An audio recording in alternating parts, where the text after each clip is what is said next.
আসসালামু আলাইকুম ভিউয়ার্স, আপনারা সকলে কেমন আছেন? তো এক নজরে কোরআন ডক্টর মিজানুর রহমান আজহারী এই বইটিতে আমরা আসলেই এক নজর মানে কোরআনকে আমরা এক নজরেই দেখতে পাই। আর আসলে এই মহামান্বিত কোরআন মানে কোরআন হচ্ছে এই আমাদের এই পৃথিবীতে সর্বশ্রেষ্ঠতম কিতাব।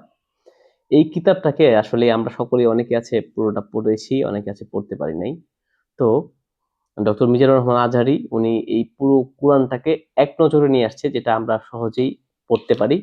তো আজকে আমি আপনাদের, যারা আমার বন্ধুরা আমাকে দেখছেন, আপনাদেরকে সূরা আহজাব নিয়ে আপনাদের সাথে কথা বলবো এবং এই সূরায় কি কি বিষয় তুলে ধরেছেন, আল্লাহ তাআলার কথাগুলো কিভাবে উনি উঠিয়ে নিয়ে এসছেন এই এক নজরে কোরআনে, যাতে আমরা যারা কোরআন পড়তে পারি না অন্তত এটা দেখে বুঝতে পারি আমরা যে আসলে কোরআনে কোন সূরাতে কি বলা আছে। আমরা অনেকেই জানি না, এই জন্য আমরা বুঝতে পারি না, এক সূরার পরে আরেক সূরার মানে ধারাবাহিকতা আমরা বুঝতে পারি না।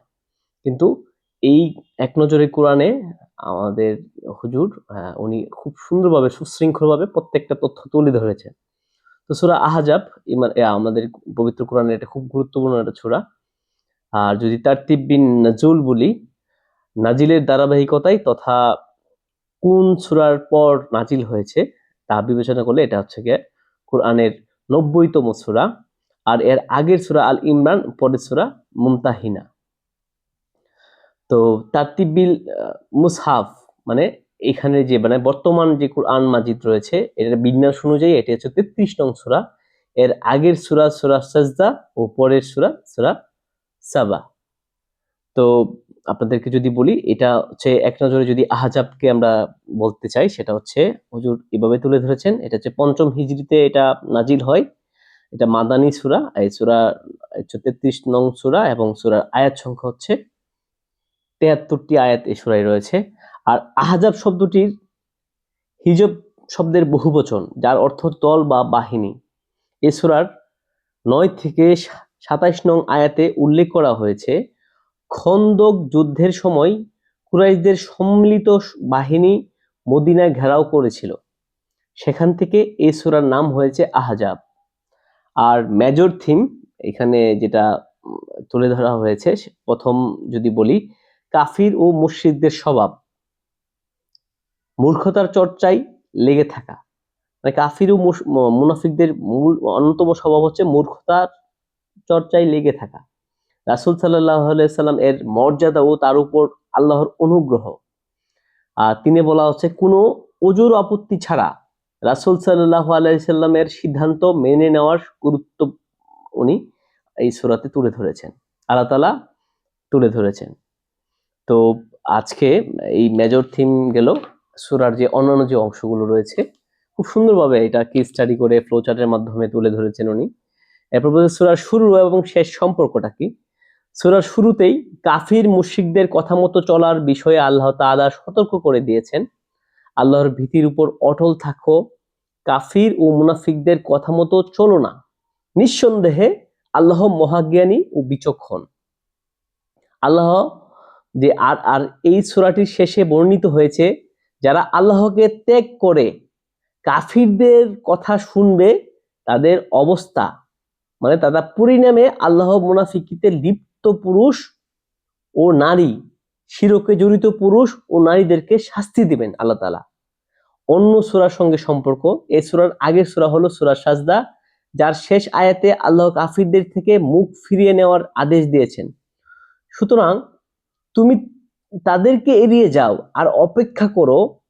আর এই সূরাটিও শুরু হয়েছে কাফিরদের থেকে মুখ ফিরিয়ে নেওয়ার আদেশের মাধ্যমে। আল্লাহর ভীতির উপর অটল থাকো, কাফির ও মুনাফিকদের কথা মতো চলো না, নিঃসন্দেহে আল্লাহ মহাজ্ঞানী ও বিচক্ষণ। আর শানে নজুল যেটা বলা হয়েছে, বেশ কয়েকটি বিষয়কে সামনে রেখে এই সূরাটি নাজিল হয়েছে। প্রথমত, সেই সময়কার আরব সমাজে সন্তান দত্তক নেওয়ার প্রথা ছিল। তবে মুশকিল হলো আপন সন্তানদের জন্য যে নিয়ম রেওয়াজ দত্তক সন্তানদের বেলাতেও তারা সেই একই রেওয়াজ অনুসরণ করত। আল্লাহর রাসূল হিসেবে এই প্রথা ভেঙে দেওয়া নবীজির জন্য আবশ্যক ছিল, তাই তিনি নিজের পালক পুত্রের তালাকপ্রাপ্ত স্ত্রী জাইনাবকে বিয়ে করার কথা ভাবছিলেন। কিন্তু মুনাফিকরা এ নিয়ে হাঙ্গামা করবে বা কুৎসা রটাবে এই আশঙ্কায় সামনে আগাতে চিন্তা করেছিলেন উনি।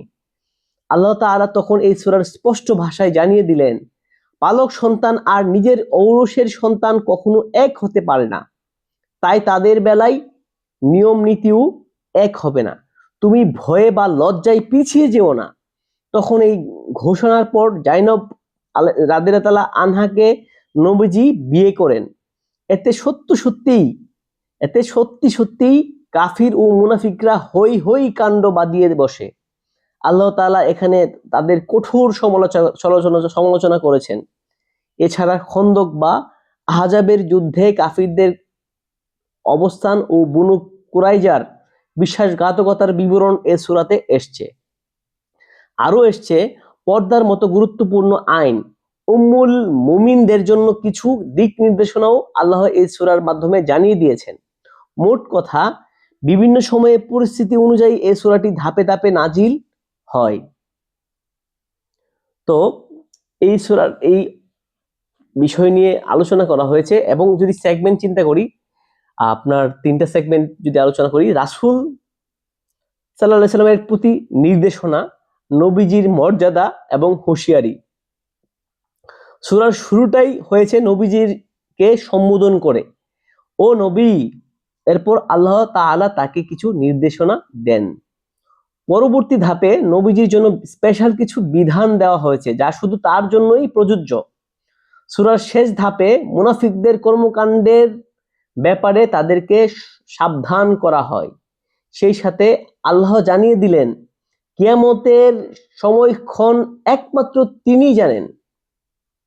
ফজিলত, এই সূরা পড়ার যদি ফজিলত বলি, কোরআনে যেসব সূরার কলে বড় 100 আয়াতের কম, সেসব সূরাকে বলা হয় মাসানি। ইনজিলের পরিবর্তে আল্লাহ তাআলা মাসানি সূরাগুলো নবীজিকে উপহার দিয়েছেন। এরকমই একটি সূরা হলো সূরা আহজাব।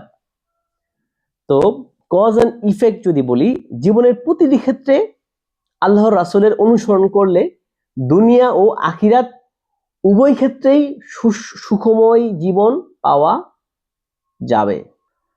আর সূরার গতিপথ যদি আমরা চিন্তা করি, সেন্ট্রাল থিম হচ্ছে এই সূরার মুমিনদেরকে আল্লাহর দেওয়া কিছু বিধান ও নির্দেশনা, মুমিনদের প্রতি নির্দেশনা। কাফির ও মুনাফিকদের তাবেদারি করা যাবে না। সামাজিক শৃঙ্খলা অটুট রাখতে জিহার বা দত্তক এর ব্যাপারে আল্লাহর দেওয়া বিধিবিধান মেনে চলতে হবে। আহজাব ও বনু কুরাইজার যুদ্ধ। আহজাব যুদ্ধে মুসলিম কাফেলা দুখণ্ড হয়ে যায়। মুমিন ও মুনাফিক এই দুই দলের চাল চরিত্র তুলে ধরা হয়েছে। এছাড়া তখন ইহুদি গোত্র বনি কুরাইজার মুসলিমদের সাথে বিশ্বাসঘাতকতা করে, ফলে তাদের সাথেও একটি যুদ্ধ বাধে। পারিবারিক ও সামাজিক আইন, মুমিন নারী পুরুষের জন্য কিছু পারিবারিক ও সামাজিক আইন জারি করা হয়। এছাড়া আল্লাহ তাআলা ঈমানদারকে লক্ষ্য করে কিছু উপদেশ দেন। সামষ্টিক নীতি, মুমিনদের কোনোভাবেই উচিত নয় তারা আল্লাহ রাসূলকে কষ্ট দেবে বা কথা দিয়ে কথা রাখবে না, বরং তাদের উপর অর্পিত দায়িত্ব পুরোপুরি পালন করে যেতে হবে। ওভারভিউ যদি বলি, 1 থেকে 5 নম্বর আয়াতে এই সূরার নবীজি সাল্লাল্লাহু আলাইহি সাল্লাম এর প্রতি কিছু নির্দেশনা দেওয়া হয়েছে। দত্তক নেওয়া সন্তানকে নিজের সন্তান দাবি করা যাবে না। 6 থেকে 11 নং আয়াতে আল্লাহর কাছে করা ওয়াদা ও ইহুদি মুশরিকদের সম্মিলিত জোটের বিরুদ্ধে মুমিনদের পরীক্ষা স্মরণ করানো হয়েছে। 12 থেকে 24 নম্বর আয়াতে খন্দকের যুদ্ধে মুনাফিকদের মুখোশ উন্মোচন এবং নবীজি শ্রেষ্ঠ অনুসরণীয় ব্যক্তিত্ব, তার সাহাবীরাও যেন আকাশের তারা। 25 থেকে 29 নম্বর আয়াতে আল্লাহ তাআলা বলার চেষ্টা করেছেন খন্দক যুদ্ধের ফলাফল ও ইহুদি গোত্র বনু কুরাইজার পরিণতি, স্ত্রীদের ব্যাপারে নবীজির স্বাধীনতা।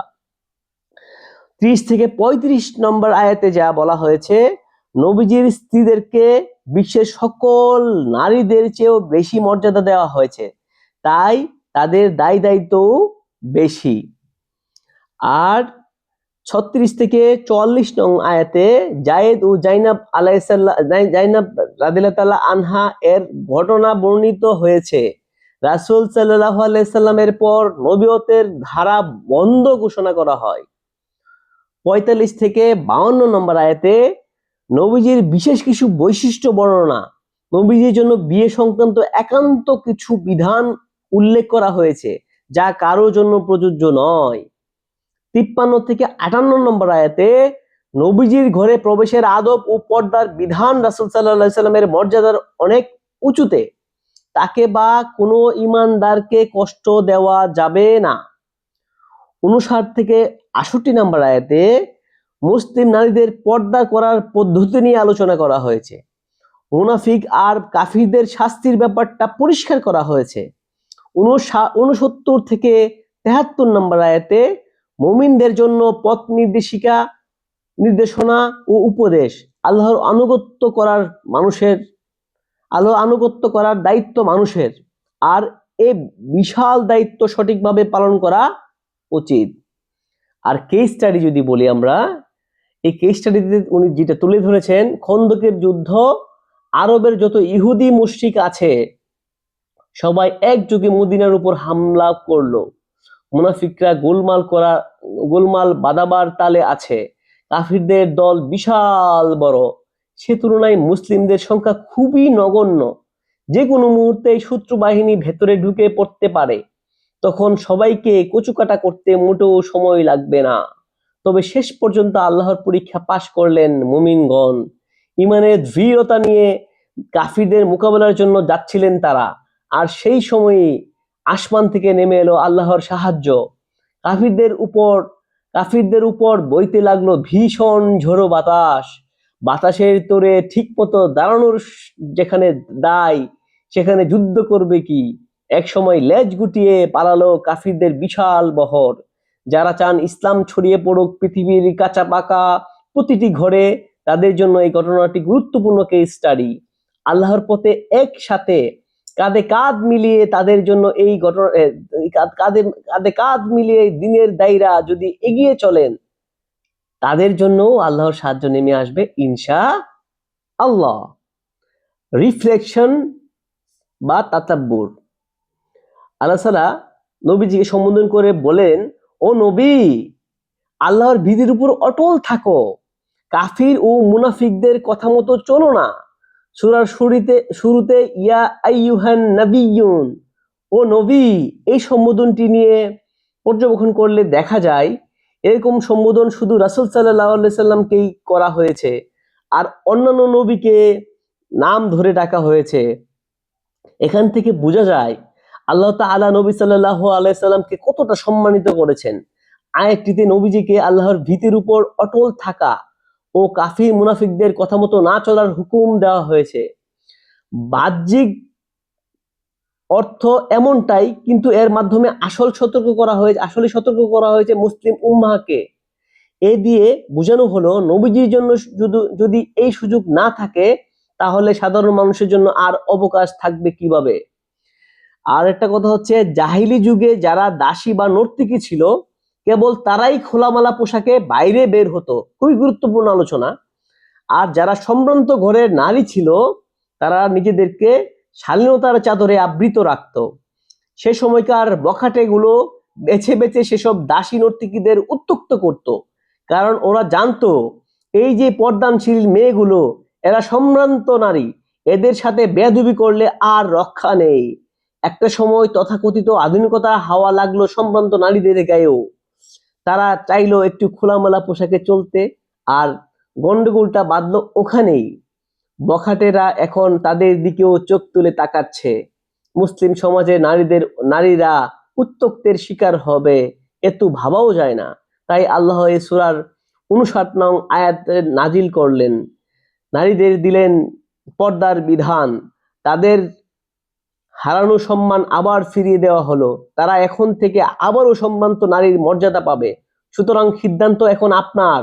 আপনি কি দাসী নর্তকীর মতো খোলামেলা চলাফেরা করবেন, নাকি সম্ভ্রান্ত নারীদের মতো পর্দার আড়ালে নিজেদেরকে সুরক্ষিত রাখবেন? সবাই ভালো থাকবেন, সুস্থ থাকবেন। আসসালামু আলাইকুম।